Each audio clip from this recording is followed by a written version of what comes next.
محرم جو ہے وہ ہمیں صبر کا درس دیتا ہے، اور جو جھوٹ ہے وہ دفن ہو گیا، اور ہم ہر سال غم حسین مناتے ہیں کیونکہ اس کا جو درد ہے وہ ہمارے دل میں ہے اور سدا رہے گا، اور ہم مولا کے ماننے والے ہیں، اس لیے ہم اس کا جو پرجوش طریقے سے جو ہے یہ دن منائے جاتے ہیں، سوگ منایا جاتا ہے۔ ہم پہ مولا امام حسین علیہ السلام کی نیاز کا اہتمام ہے، اور لنگر اور سبیل کا اہتمام ہے، اور جتنے بھی لوگ ہیں اس میں ہمارے شعبے سے ریلیٹڈ انہوں نے بھی شرکت کی، اور جو مناتے ہیں، اور سب لوگ جو ہے نیازوں کا اہتمام کرتے ہیں، نوافل ادا کرتے ہیں، قرآن پاک پڑھاتے ہیں، اور نیازوں کا اہتمام ہوتا ہے، سبیلوں کا اہتمام ہوتا ہے، اور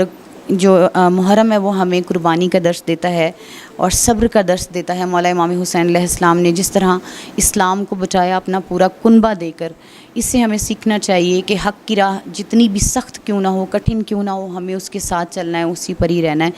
اور اسلام زندہ ہوتا ہے ہر کربلا کے بعد۔ بہت عقیدت اور احترام کے ساتھ منانا چاہیے۔ مہینے تو سبھی بہت عقیدت والے ہوتے ہیں، لیکن کچھ خاص اللہ تعالیٰ نے بہت ہم لوگوں کے اوپر کچھ ایسے مہینے آئے ہیں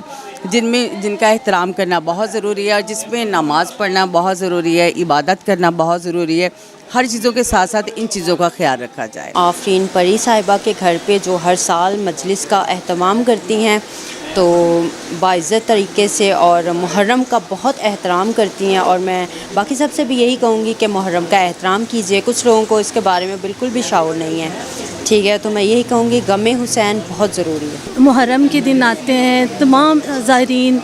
مولا کی مجلس پہ جاتے ہیں، اس کا اہتمام کیا جاتا ہے، لنگر کا اہتمام کیا جاتا ہے، اور ہر سال کی طرح ہم لوگ آفرین کی طرف آتے ہیں، آفرین پری کی طرف ماشاءاللہ بہت اچھی زیارت اور بڑا اچھا لنگر کا اہتمام کرتی ہیں، اور سب مسلمانوں کو اس غم حسین کو بڑے احترام اور عقیدت سے منانا چاہیے۔ یہ ہماری ڈیوٹی ہے، ہم مولا علی کے غلام ہیں، ان کے گھر کے ملازم ہیں، تو یہ مولا نے ہماری ڈیوٹی لگائی ہوئی ہے، کیونکہ ان کی جو شہادت ہے مولا علی کی، امام حسین کی، یہ ہمارے کہنے کو تو سب لوگ کہتے ہیں کہ ہمارے اسلامی حساب سے، اسلامی سال کے حساب سے یہ پہلا مہینہ ہے اسلامی کیلنڈر کے حساب سے، لیکن ہمارے لیے یہ بہت بڑی سوگ کی بات ہے۔ حضرت محمد صلی اللہ علیہ وسلم کی جو نواسے ہیں، انہوں نے قربانیاں دے کے اپنے نانے کے دین کو بچایا، کلمے کو بچایا، اور پورے کہہ لے مسلمانوں کو بچایا، قرآن پاک کو بچایا، اور اپنی جانیں دے دی، اپنے بچوں کی قربانیاں، اپنے بچوں کی جانیں دے دی۔ تو بس ہمیں بھی امام حسین معاف کرے، اپنے بچوں کے صدقے ہماری بچوں کی سلامتی رہے، اور آفرین کے گھر آئے ہیں، اللہ پاک وہ بھی بڑی نیاز اچھی دیتی ہے، ڈیوٹی دیتی ہے مولا کی، تو میری دعا ہے کہ وہ اسی طرح ہی مولا علی کو یاد کرتی ہوئی، امام حسین کو یاد کرتے ہوئے نیاز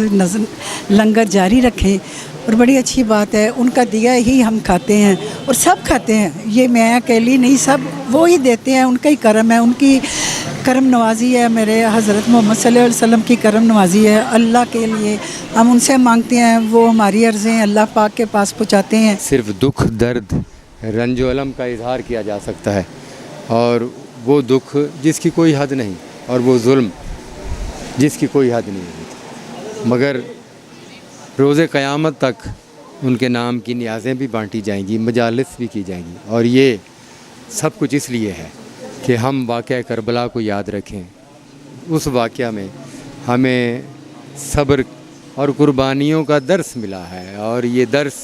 قیامت تک چلتا رہے گا انشاءاللہ تعالی۔ یہ سوگ کے دن ہے، اور ہم سب ادھر شامل ہوئے ہیں، آفرین میڈم کے گھر آج مجلس ہے، اور پنجاب گورنمنٹ نے بہت اچھا، مریم نواز صاحبہ نے بہت اچھے انتظامات کیے ہوئے ہیں، جو آئی جی وغیرہ کو سب کو لیا ہوا ہے کہ ہر جگہ سبیلیں لگوائی گئی ہیں، سیکورٹی کا بڑا اچھا انتظام